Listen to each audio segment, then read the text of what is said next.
തിരുനാമത്തിന് മഹത്വം ഉണ്ടാകട്ടെ. ഇന്നത്തെ പ്രഭാത ധ്യാനത്തിനായി 4-ാം സങ്കീർത്തനം 2-ാം വാക്യം. പുരുഷന്മാരെ, നിങ്ങൾ എത്രത്തോളം എൻ്റെ മാനത്തെ നിന്ദയാക്കി മായയെ ഇച്ഛിച്ച് വ്യാജത്തെ അന്വേഷിക്കും. തൻ്റെ മഹത്വത്തെ നിന്ദിച്ച് മായയെ സ്നേഹിച്ച് വ്യാജത്തെ അന്വേഷിക്കുന്ന ശത്രുക്കളോടുള്ള പ്രതികരണമാണ് ദാവീദ് ഈ വാക്യത്തിലൂടെ നൽകുന്നത്.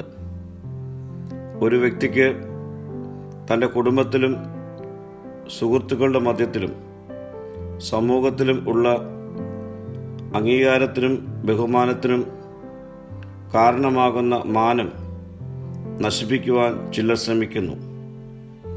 ഇത് ശാരീരിക പീഡനത്തേക്കാൾ വേദനാജനകവും നാശകാരണവും ആണ്.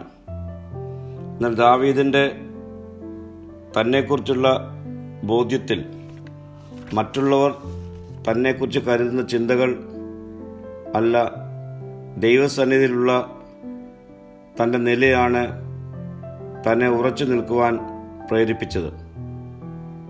താൻ ദൈവത്തിനുള്ളതാണ്, ദൈവത്തിൻ്റെ മഹാദയ തന്നെ ദൈവത്തിനായി വേർതിരിച്ചിരിക്കുന്നു എന്നുള്ള ബോധ്യം ദാവീദിനെ ധൈര്യപ്പെടുത്തുന്നു. പ്രിയ സ്നേഹിതരെ, ഒരു ദൈവവൈദ്യൻ്റെ മാനവും മഹത്വവും ദൈവകേന്ദ്രീകൃതമാണ്. അത് നശിപ്പിച്ചു കളയുവാൻ ശത്രുക്കളുടെ വ്യാജ സംസാരങ്ങൾക്ക് സാധിക്കുകയില്ല. ഈ ബോധ്യതയോടെ മറ്റുള്ളവരുടെ വാക്കുകൾ ശ്രദ്ധിക്കാതെ ദൈവം നമ്മെ ആക്കിയിരിക്കുന്ന ഇടങ്ങളിൽ വിശ്വസ്തയോടെ